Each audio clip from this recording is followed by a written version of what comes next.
누가복음 7장 36절에서 50절까지의 말씀 한 절씩 교독하고 마지막 선언드리겠습니다. 조금 더 앞으로 오시면 네.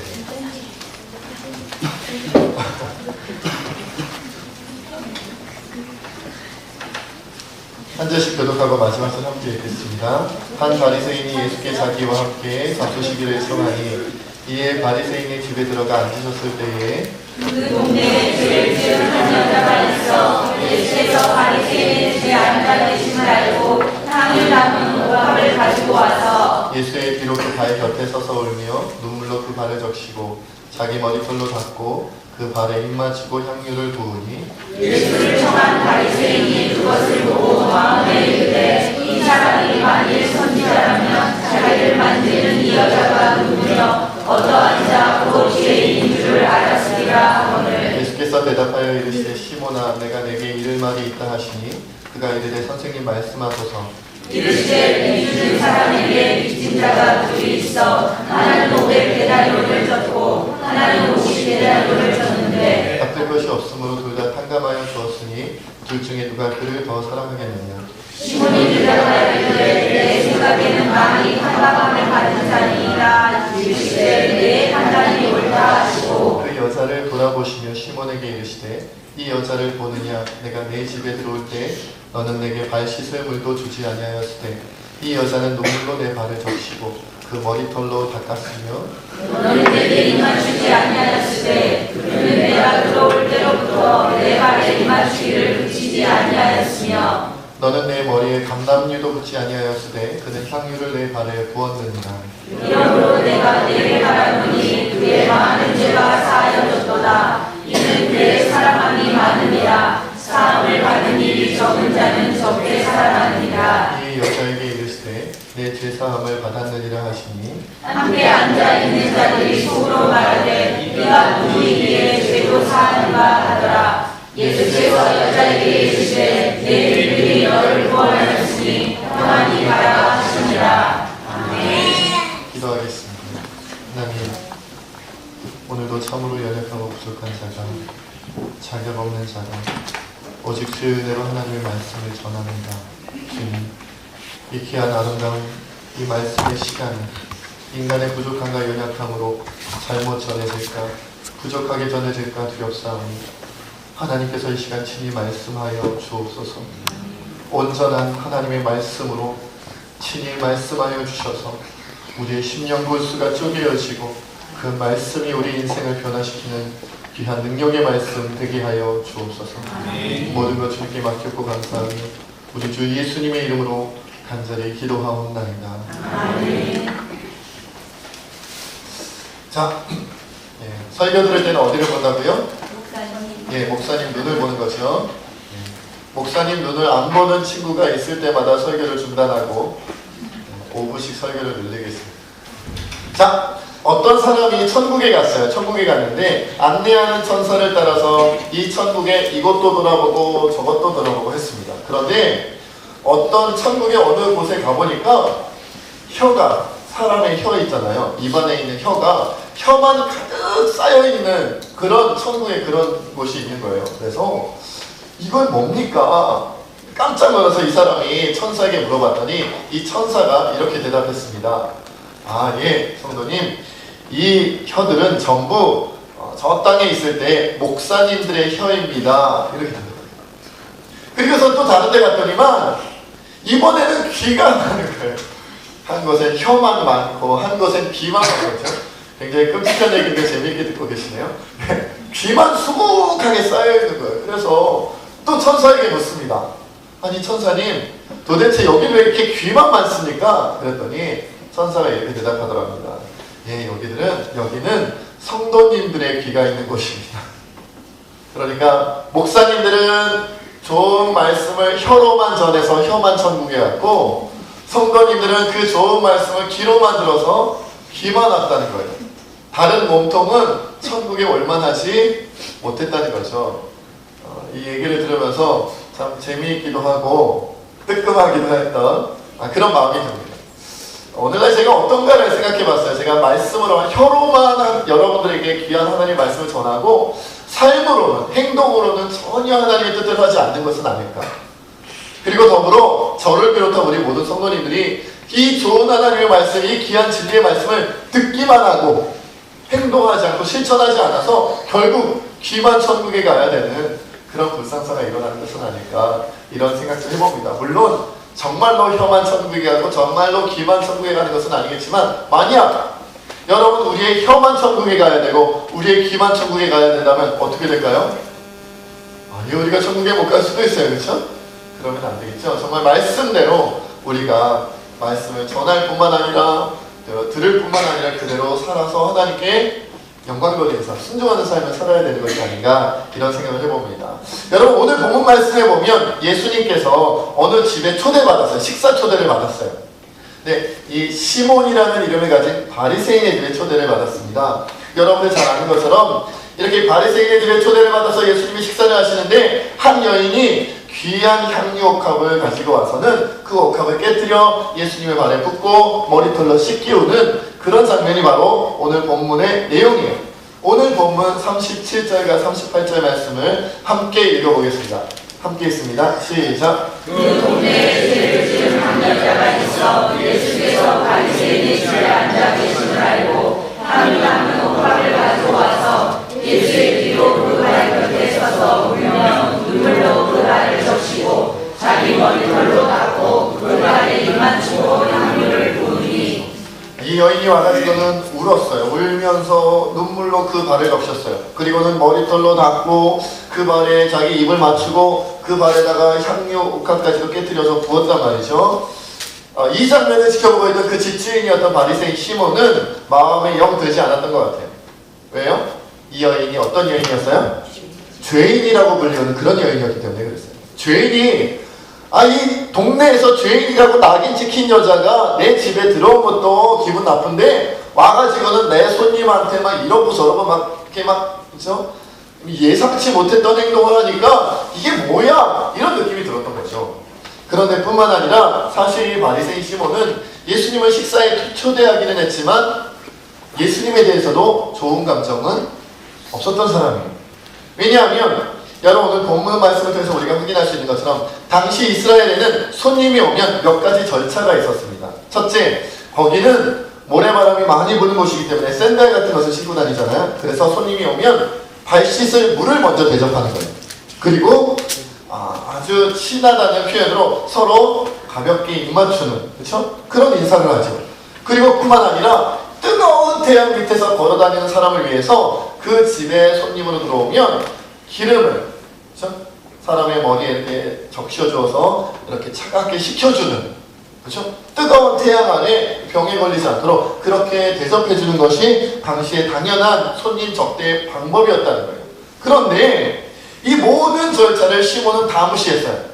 발 씻을 물도 예수님께 가져오지 않았고 입 맞춰주지도 않았고, 그리고 값싼 기름조차, 값비싼 기름은커녕 값싼 감람유조차도 그 머리에 부어주지 않았다는 거예요. 한마디로 손님 대접을 아주 소홀하게 했어요.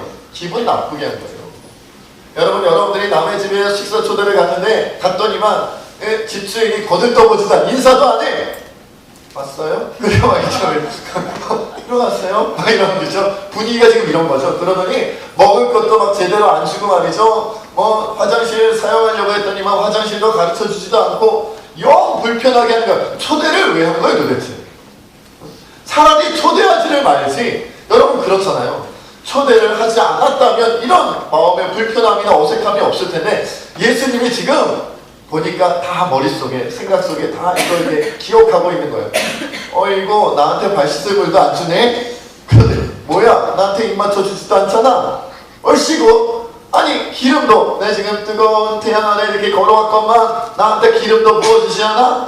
아주 그냥 손님으로 지금 식사 대접받고 음식 먹고 있겠지만 지금 마음속에 예수님은 어떤 마음이 든 거예요? 이 사람이 아주 나를 골탕 먹이려고 초대했구만, 이 마음이 딱 들었단 말이죠. 딱 든 거예요. 그러니까 이 식사 초대는 예수님을 대접하기 위한 식사 초대가 아니라 어떤 초대예요? 예수님을 시험하거나 예수님을 골탕 먹이려고 하는 그런 아주 나쁜 의도에서 한 식사 초대예요. 그러니까 앉아있으면서도 영 불편한 거죠. 나 여기 왜 왔어? 이런 마음이 들었던 거예요. 그런데 여러분, 반면에 이 죄인이라 불렸던 여인은 어떻게 했어요? 눈물로, 얼마나 눈물을 많이 흘렸으면 예수님의 발을 눈물로 닦았대. 여러분, 어느 정도 눈물을 흘리면 발을 씻길 수 있을까요? 네? 얼마나 눈물을 흘려? 옛날 뭐 무슨 로마 시대나 뭐 중세 유럽 시대 그런 데 보면 막 자기 눈물을 담는 병도 있더라고요. 그 정도 흘려가지고 발을 닦을 수 있겠어요? 완전히 그냥 이 여인이 눈물을 그냥 있는 대로 쏟아낸 거죠. 그냥. 발이 푹 잠길 정도로. 옛날에 그 다윗 왕이 밧세바를 범한 후에 나중에 하나님께 회개할 때 침상을 적셨다 그랬잖아요. 침상을 적셨다 그럴 정도로 완전히 거기가 어떻게 됐어요? 눈물로 바다가 된 거예요. 태평양 같고 대서양 같은 인도양 같은 눈물바다를 그냥 그 여인이 그냥 눈물로써 그냥 그 일대를 다 적셔버린 거죠. 그래서 그 눈물로 예수님의 발을 닦을 수 있을 정도로, 그것도 여러분 자신의 머리를 다 풀어헤쳐서 그 머리카락으로 예수님의 발을 다 닦은 거예요. 그리고 어떻게 해요? 그 예수님의 발 씻을 물도 가져오지 않아서 씻지도 못한 그 발에 이 여인이 입맞췄어요. 그리고는 마지막에는 너무나도 값비싼 향유를 그 발에 부어드리기까지 했다는 거예요. 원래는 어디다 붓는 거예요? 머리에다 붓는 거예요. 그런데 이 여인은 어디다 부었어요? 예수님의 발에 부었어요. 왜요? 너무 황송해서. 나 같은 여인이, 나 같은 죄인이 감히 이 귀한 예수님 앞에 나온 것만으로도 너무 부끄럽고 너무 송구스러워서 자기가 가진 전 재산과 같은 이 향유옥합 가지고 왔지만 머리에 부어드리는 것조차도 송구스러운 거예요. 난 그럴 자격도 없다. 난 지금 예수님 앞에 나온 것만으로도 너무 부끄럽고 너무 죄송스럽고, 그래서 머리에는 차마 부어드리지 못하고 이 전 재산과 같은 향유를 어디다가 예수님의 발 앞에 부어드리며 겸손하게 닦아드립니다. 실제 이런 모습이다라는 거죠. 여러분, 종이라도 하지 못할, 노예라도 하지 못할 일을 지금 이 여인이 예수님께 하고 있다는 거예요. 여러분, 이 여인이 도대체 어떻게 이렇게까지 할 수 있었을까요? 어떻게? 여러분, 우리 이 자리에 앉아계신 우리 자매분들, 우리 특히 결혼하신 분들, 남편이 밖에서 하루 종일 만약 뛰어다니면서 구두 신고 말이죠, 이리 뛰고 저리 뛰고 막 한여름에 그것도 찌는 태양 아래 땀이 그냥 양말에 훅 잠길 정도로 그렇게 열심히 뛰고 막 일하고 오면 밤에 여러분 어떻습니까? 양말 벗겨져가지고 여러분의 눈물로 발을 닦고 그 발에 입 맞추고 할 수 있겠어요? 발 씻지도 않은 발인데? 상상하는 것만으로도 이렇게 마음이 불편하실까요? 속이 거북해지시고? 그럼 어떻게 했어요? 이 여인은 자신의 남편도 아니에요. 여러분, 우리나라 표현으로 하자면 외간 남자 아니겠어요? 여러분, 비록 예수님이 고귀한 분이라고 할지라도 자기 남편도 아닌 그 예수님 앞에 가서 자기 눈물로 씻기우고 머리털로 닦아낸 거예요. 여러분, 또한 우리가 알아야 될 것은 뭐냐면, 당시에, 오늘날 우리도 그렇겠지만 당시 유대 사회에서 여인들에게 머리는 너무나도 소중하고 귀한 거예요. 이 머리를 많은 사람들 앞에서 풀어헤쳤다는 것만으로도 수치스럽게 생각했대요.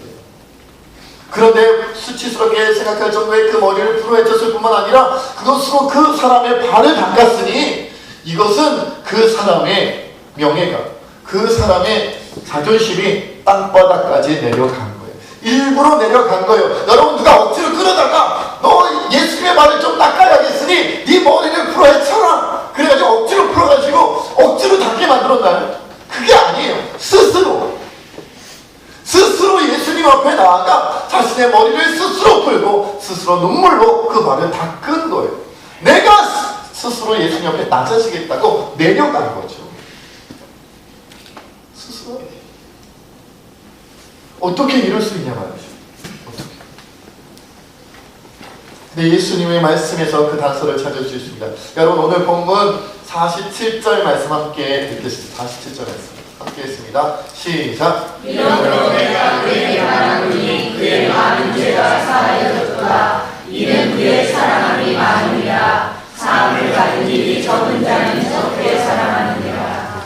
여러분, 여인이 어떻게 그럴 수 있었어요? 용서받았기 때문에. 용서받았던 감격이 있기 때문에 이 여인이 이렇게 할 수 있었어요. 그것도 그 용서함이 작은 용서가 아니라 아주 큰 용서였다는 거예요. 그러면서 예수님이 이런 비유를 듭니다. 얘들 한번 들어봐라. 어떤 사람에게 빚 주는 사람이 있는데 그냥 돈이 많았던 것 같아요, 이 사람. 그래서 사람한테 빚을 빌려주는 사람인데 한 사람은 500데나리온 해야 되는 큰 돈을 빚을 졌고 한 사람은 50데나리온 되는 작은 돈을 빌려받았다. 그런데 둘 다 가난했던지 돈을 갚을 수가 없는 아주 가난한 사람들이었어요.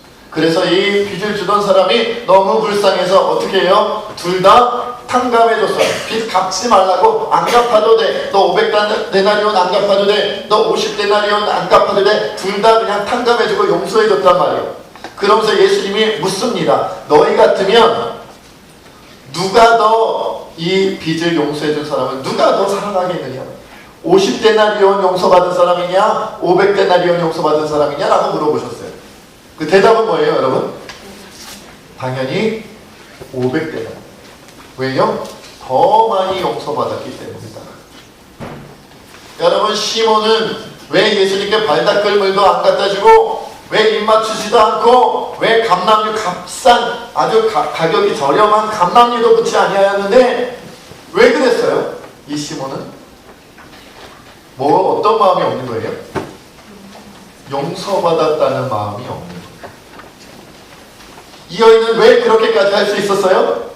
용서받았다는 마음이 있기 때문에. 그것도 내가 작은 용서를 받은 게 아니라 아주 큰 용서를 받았다는 마음이 있었다. 여러분, 이상하죠? 그래서 예수님은 말씀하십니다.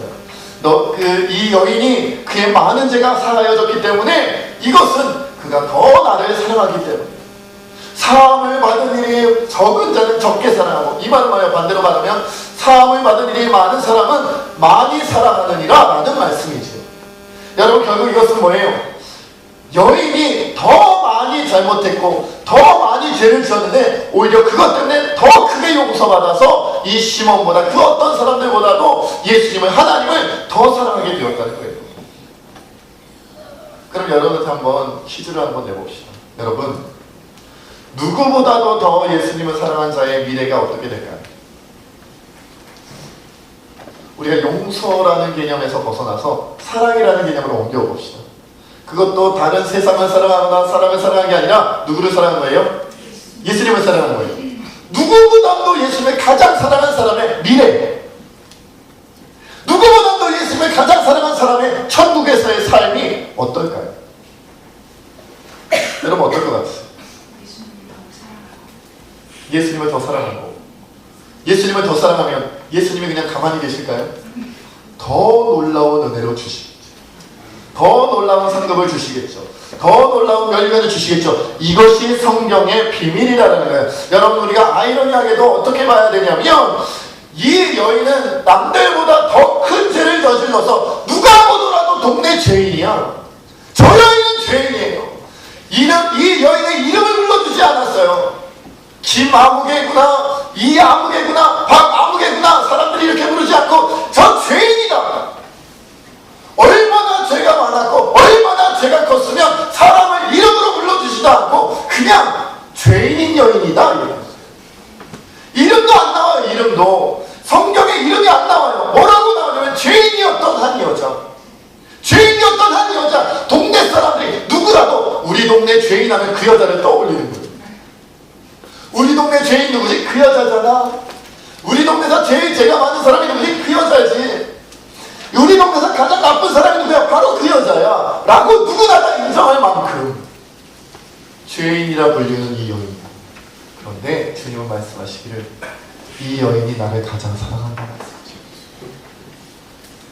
여러분, 이 여인은 누구보다 더 큰 죄를 저질렀기 때문에 용서받았을 때 예수님을 더 많이 사랑할 수 있었어. 그러나 용서해 주고자 예수님이 오셨어도 자신이 죄가 있다는 것을 깨닫고 주님의 용서하시려고 하는 그 마음을 깨닫고 정말 주님 앞에 겸손히 무릎 꿇고 마음을 치며 가슴을 치며 눈물을 흘리며 회개하고 하나님 앞에 온전히 참여하지 아니한다면, 그런 모습이 없었다면 이런 일은 있지 않았을 거예요. 자기가 죄인이라는 사실을 누구보다 잘 알았고 주님이 나를 용서해 주실 수 있다는 사실을 누구보다도 잘 알았기 때문에 이 여인은 주님 앞에 나아가 회개할 수 있었고, 이 회개가 이 여인의 인생을 바꾸고 이 여인의 미래를 바꾼 거예요. 여러분, 회개에는 크게 두 가지 의미의 회개가 있겠죠. 하나는 내가 아직 예수님을 믿기 전에, 구주로 믿기 전에 하는 그런 회개입니다. 구주로 영접하게 되면서 하는 나의 원죄에 대하여, 물론 지나온 세월에 대한 모든 죄도 회개하겠지만 특별히 나의 원죄, 하나님을 믿지 못하고 예수님을 구주로 모시지 못했던 것에 대한 회개가 있죠. 구원을 받게 하는 회개가 있어요. 그러나 두 번째 회개가 있죠. 어떤 회개가 있어요? 내가 예수 그리스도를 구주로 모셔서 그리스도인이 되었어요. 그 이후에라도 우리가 죄를 짓지 않는 것이 아니기 때문에 그 이후에 짓는 죄를 우리가 보통 자범죄라고 얘기하죠. 내가 예수님을 믿고 교회를 다니면서도 짓는 죄, 시기 질투를 한다든지, 남을 미워한다든지, 이간질을 한다든지, 비판한다든지, 거짓말을 한다든지, 예수님을 믿고 그리스도인이 되고 교회를 다니면서도 짓는 또 다른 죄들이 있지요. 이것에 대해서 우리가 또 어떻게 해야 돼요? 날마다 매 순간마다 주님 앞에 고백하고 회개를 해야 하죠. 자범죄에 대한 회개가 있어요. 이 그리스도인이 되고 난 이후에 하는 이 회개는 우리 믿음을 깨끗하게 하고 우리가 주님 앞에 순종의 삶을 살 수 있도록 만들어주는 회개예요. 그런 통로가 돼요. 그래서 우리가 자범죄에 대하여 온전히 회개하고 새로운 삶을 살게 된다면 이것은 단순히 구원받고 천국 가는 것이 아니라 어떤 것으로 이어지는 거예요? 상급과 멸류관을 이루지. 여러분, 회개는요 복받는 지름길. 우리는 잘못 생각하는 경향이 있어요. 뭔가 문제가 많으니까 회개를 많이 하는 거겠지 라고 생각하는 경향. 그렇지 않다는 거예요. 복받을 줄 아는 사람이, 은혜 받을 줄 아는 사람이, 축복받을 줄 아는 사람이 뭘 잘해요? 회개를 잘해요. 자, 그렇다면 여러분, 회개는 어떻게 하는 걸까요? 구체적으로. 옛날에 저도 어릴 때부터 목사님들께 이제 회개에 대해서 많이 배웠어요. 회개에 대해서. 회개하는 건 뭐다? 어릴 때 제가 어떻게 많이 배웠냐면 교회에 와서 막 눈물을 흘리면서 기도한다고 해서 그게 회개가 아니다. 회개 아니다. 그럼 진짜 회개는 뭐예요? 네, 내가 지었던 죄에 대하여 다시는 그 죄를 짓지 아니하고 불순종했던 그 삶에서 완전히 돌이켜서 이제는 순종의 삶으로 온전히 바뀌는 것, 그것이 진정한 회개다, 온전한 회개다라고 목사님들이 저한테 많이 가르쳐 주셨어요. 저도 그렇게 배웠고 그렇게 생각하고 저도 그렇게 많이 가르쳤습니다. 많이 말씀을 저는 이제 그런 식으로. 여러분들도 그렇게 생각하시죠? 그런데 제가 오늘 설교를 준비하면서 이번 주에 설교를 준비해서 회개에 대하여 하나님 앞에 고민하며 묵상하며 기도하는 가운데 하나님께서 좀 다른 마음을 주셨어요. 어떤 마음이냐면, 물론 돌이키는 게 회개이기는 한데 눈물 없이도 온전한 회개가 있을 수 있을까 하는 생각이었어요. 눈물 없이. 분명 저도 그렇게 배웠고 저도 그렇게 가르쳤거든요.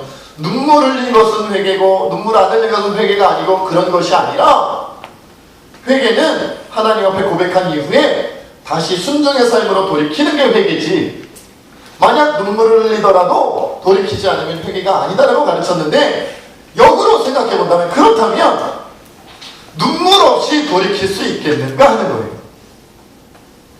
눈물 흘리지도 않고 회개하고 눈물 흘리지도 않고 돌이킬 수가 있는가? 이 부분에 대하여 제가 고민하며 생각합니다. 여러분 어떻게 생각하십니까?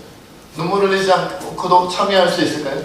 눈물 흘리지 않고도 회개할 수 있을까요? 여러분, 눈물 흘리지 않고도 내가 정말 잘못했구나, 하나님은 정말 큰 죄를 저질렀구나, 내가 정말 하나님께 몹쓸 짓을 했구나 하고 완전히 돌이킨 삶을 살 수 있을까요?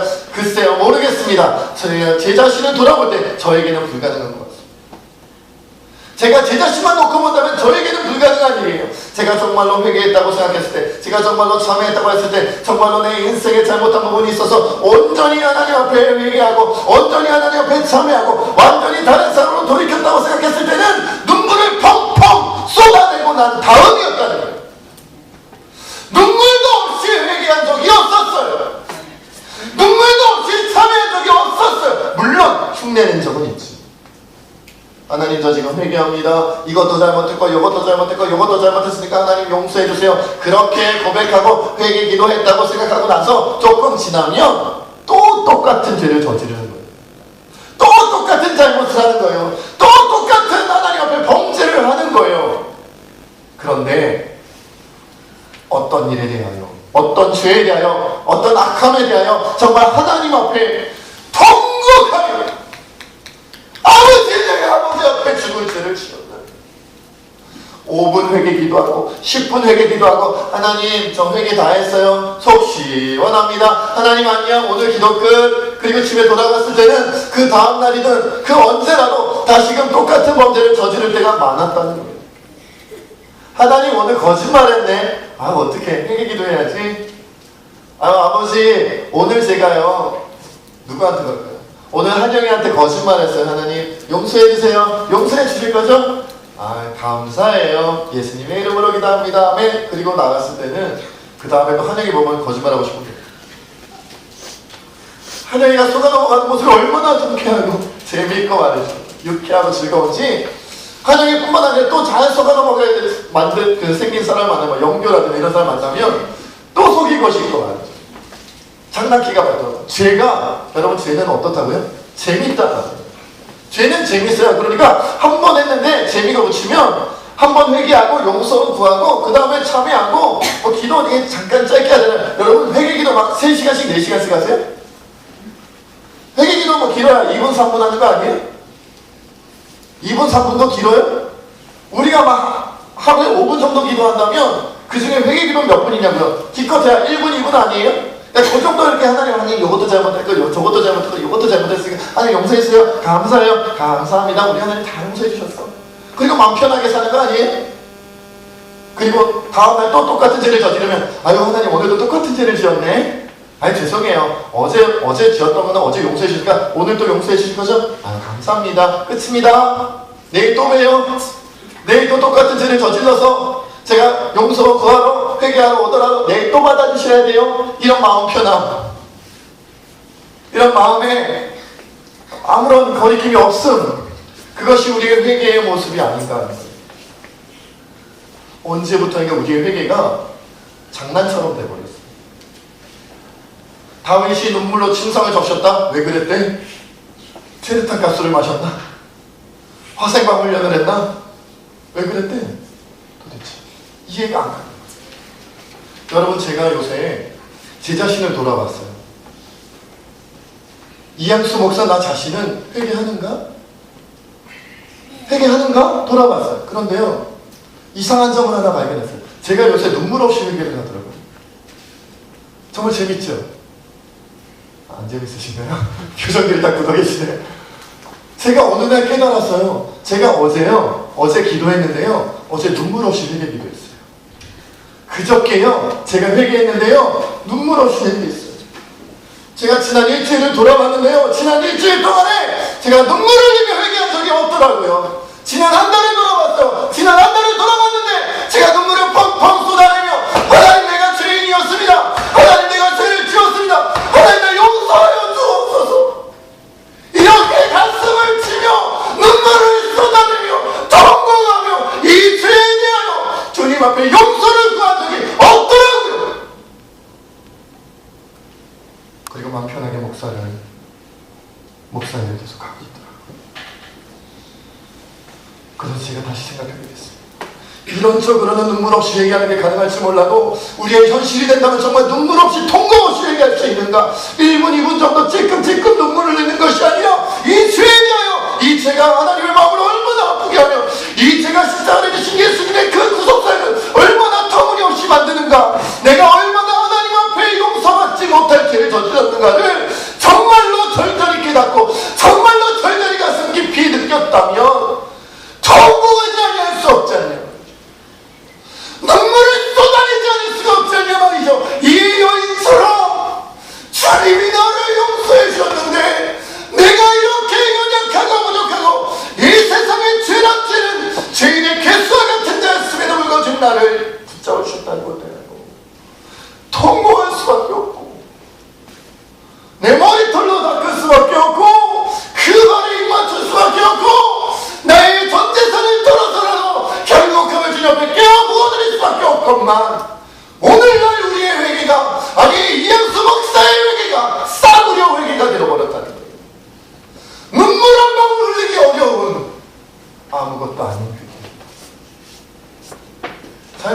됐어요? 됐죠? 도리어 주님의 마음을 불편하게 만드는 회개. 너는 내게 발 씻을 물도 갖다 주지 아니했던 시몬과 같은 그런 회개, 그런 마음으로 드리는 회개. 넌 내가 왔건만 입 맞추지도 않는 그 시몬과 같은, 주님을 초대했으나 주님을 초대한 마음은 잘못되었던 시몬과 같은 회개. 도리어 나의 회개 기도가 주님의 마음을 불편하게 하고, 도리어 나의 회개가 주님을 경멸하듯이 조롱하듯이 드리는 그런 회개가 되지는 아니하였나 하세요. 여러분, 회개할 수 있는 것은 어마어마한 축복이에요. 회개할 수 있는 건 어마어마한 은혜입니다. 회개한다는 것은 잃어버릴 뻔한 하나님의 놀라운 은혜와 축복의 선물을 다시 나에게로 가지고 오는 일이에요.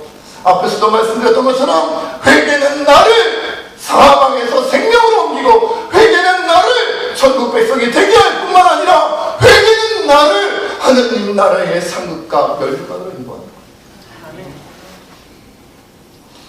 우리는 날마다 회개해야 됩니다. 그것도 가볍게 회개하는 게 아니라 내 마음 깊이에서 진정성 있게 회개해야 됩니다. 여러분, 날마다 기도하며 사시죠. 간구하며 사는 기도 제목 내용이 어떤 겁니까? 여러분, 간구 있잖아요. 하나님 이것도 해주시고 저것도 해주시고 이것도 해주세요. 이런 간구의 기도는요, 사실은 하나님 나라를 위해서, 하나님의 뜻을 위해서, 그리고 다른 사람을 위해서 하는 거예요. 다른 사람을, 나를 위해서 이것도 해주시고 저것도 해주시고가 아니라 하나님 나를 위해서 이걸 해주세요. 누군가 어려운 사람을 위해서 저렇게 해주세요. 다른 사람을 위해서 하는 거예요. 여러분, 우리가 우리 자신에 대해서 해야 할 기도 제목의 대부분은 감사와 회개여야 해요.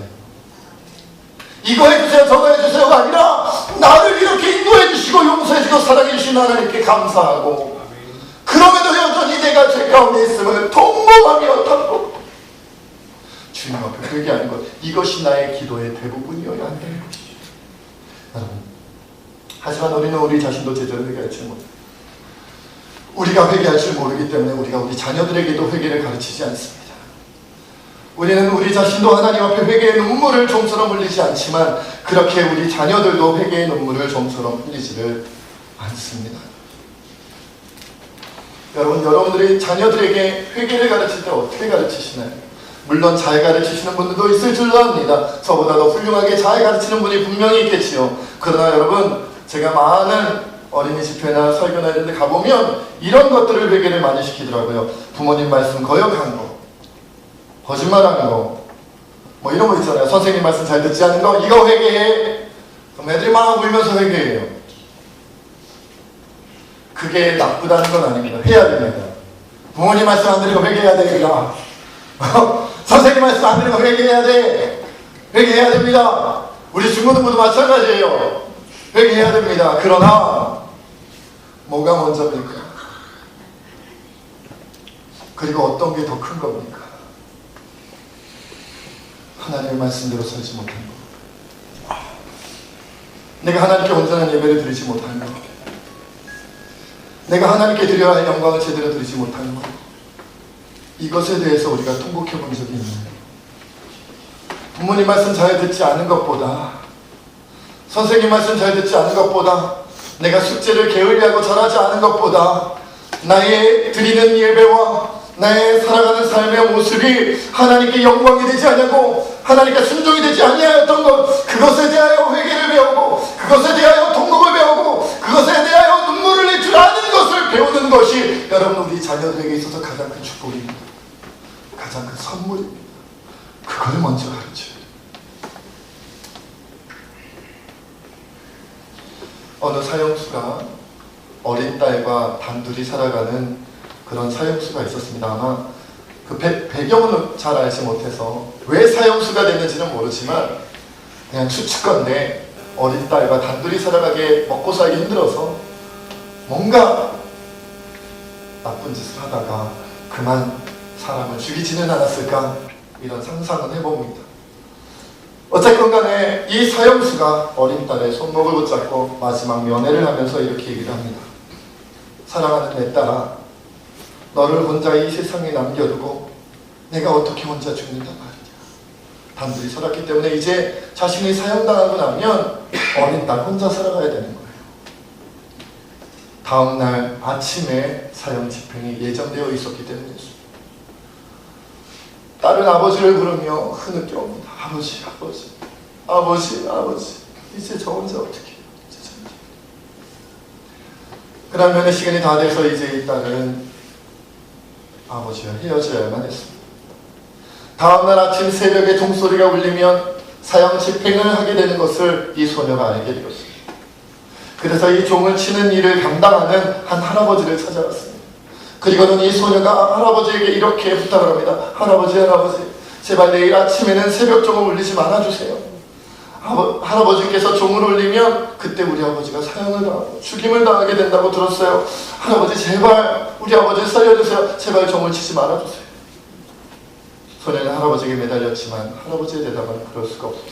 얘야, 미안하구나. 너의 딱한 사정은 내가 잘 알겠다. 하지만 내가 종을 치는 사람으로서 이 종을 제대로 치지 아니하면 내 목숨이 달아날지도 모른다.